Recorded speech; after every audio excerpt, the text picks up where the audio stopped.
Estamos aqui de volta com Falando Nisso, hoje com o Dr. Pedro Duttini e também com Pablo Martins, fisioterapeuta, nos dando dicas aí como é que a gente age em situações de emergência. Vocês já viram aí que a gente estava ressuscitando o João, que teve uma parada cardiorrespiratória, e daqui a pouquinho a gente vai falar das crianças que engasgam, dos adultos que engasgam, como é que a gente deve proceder. E como a gente está falando de saúde, você que se preocupa com a saúde de sua família, que é sempre o melhor, você tem que escolher o leite pasteurizado Cooper e todos os produtos da Cooper, que é o que tem de melhor, né? Seu café da manhã, seu lanchinho da tarde. A Cooper tem tudo o que você precisa para fazer aquela refeição saudável. Tem muita coisa gostosa, tem manteiga, iogurte, queijo, muita coisa deliciosa, com a mais alta qualidade, aquele sabor especial. Vou fazer compras hoje, Sol, porque minha geladeira está vazia por conta do feriado. Então coloca os produtos da Cooper no seu dia a dia, porque é saúde e qualidade de vida para você.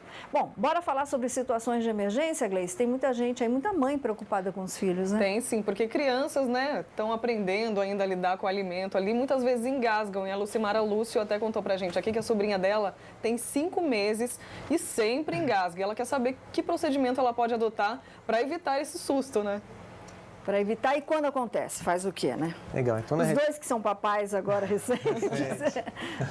Na realidade, assim, a gente tem dois, isso realmente é uma preocupação válida, isso é muito frequente e é importante que a gente tem dois meios diferentes, né? Quando a criança de colo, criança pequena, geralmente até 1 ano, mas às vezes até um pouquinho maior, a gente vai fazer a desobstrução da via aérea, vai agir no engasgo da seguinte maneira. Pegamos a criança no colo, seguramos a cabecinha da criança, a gente pode colocar sentado, ajoelhado, põe sempre a cabeça mais baixo do que a perna, tá? E aí a gente vai com os 2 dedos, vamos fazer compressão no externo, no peitinho do paciente, na linha entre os 2 mamilos. A gente vai fazer 5 compressões aqui, ó. 1, 2, 3, 4, 5. Pego com a outra mão, viro a criança sobre o outro braço, estico a perna e aí vou com o calcanhar da mão nas costas do bebê. 1, 2, 3, 4, 5. Bate mesmo. Batendo de verdade, tá? Não com a alma toda. Só com o calcanhar da mão. Tá. Giro para outra perna e vou de novo. 1, 2, 3, 4, 5. Eu vou fazer isso, Solange, 5 de um lado, 5 do outro, 5, até que a criança consiga expelir o material que está obstruindo na via aérea. Antes da gente entrar no ar, vocês estavam comentando uma coisa bem interessante. A gente tem mania, a gente que é leigo, tem mania de ver se tem alguma coisa na boca, só que a gente vê com a mão, né? E fica fuçando para ver. Isso daí pode ser pior ainda.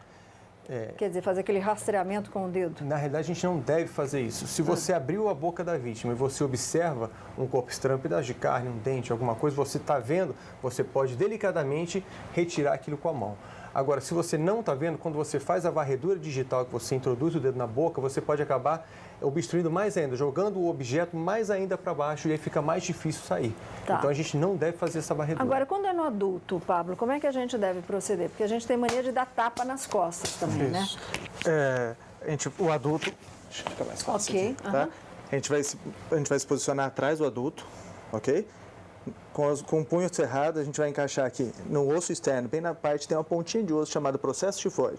A gente vai colocar a nossa mão cerrada. No movimento de J, de baixo para cima, a gente vai fazer o sentido no força antero-posterior. Levantando. Levantando. Se estivesse levantando. É importante, se a gente estiver diante de uma pessoa mais pesada, a gente encaixar as pernas no meio das pernas da pessoa, tá? Para evitar que os dois caiam para trás. Apoiou e faz o movimento. Antero-posterior. 1, 2, 3. Igual o Dr. Pedro falou, até que esse objeto, se essa pessoa vir a desmaiar, a gente vai colocar essa pessoa apoiada no chão. Se preciso, a gente vai fazer todo o procedimento que fizemos até agora. Então, jamais enfiar a mão na boca da pessoa se estiver engasgado, virar de ponta cabeça, essa coisa não funciona, não. É simplesmente fazer essa pressão em forma de J e na criança fazer aquele procedimento que o Dr. Pedro estava nos orientando. Vamos para a perguntinha, Gleice? Vamos sim, que é bem interessante. A gente volta a falar das crianças, então, que gostam de aprontar bastante em casa, né? Deixam os pais de cabelo em pé aí. A Patrícia Carla quer saber o que fazer quando a criança ingerir algum tipo de desinfetante, líquidos assim que podem ser prejudiciais. Tem que fazer a criança expelir, tem que levar para o hospital? Qual que é a primeira reação dos pais nessa situação? Imediatamente levar para o hospital. A gente tem alguns procedimentos que a gente faz no ambiente hospitalar que são mais seguros, tá? Independente do líquido que ingeriu, se foi comprimido, se foi desinfetante, o que for, leve imediatamente.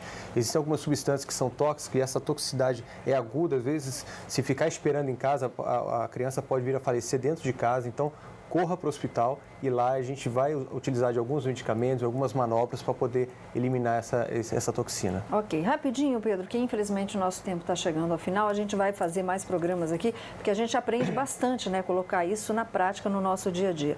Você estava falando de números, né? Dados aí que são bem alarmantes. Muito alarmantes. Na realidade, é importante, Solange, que todo mundo, qualquer pessoa tem que aprender a fazer isso que a gente está ensinando aqui. Todos têm que aprender. Por quê? A cada 1 minuto que a gente não aborda a vítima, ela teve uma parada cardíaca, cada 1 minuto que a gente fica sem abordar a vítima, a gente diminui em 7 a 10% a chance de viver. Portanto, se a gente espera 10 minutos, eventualmente uma ambulância ajuda a chegar, na maioria das vezes, quando chegou, a vítima já não tem mais chance. Portanto, identificou uma possível parada cardíaca, vamos atuar rápido, atuar eficaz, porque daí a gente consegue dar chance para essa pessoa viver. Olha só o quão importante é tudo isso, né? Bom, Pedro, infelizmente nosso tempo está chegando ao final aqui. Eu queria agradecer a sua presença, do Pablo também, e essas orientações de primeiros socorros aí para o nosso dia a dia. Obrigada, viu, Pedro?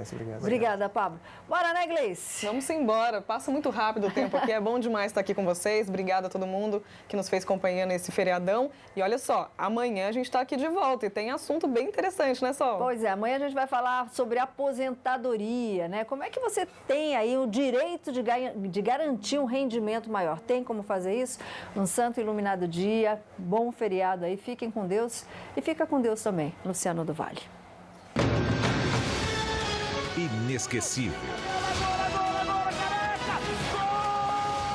Incomparável. Luciano do Vale, a voz do esporte, orgulho da Band.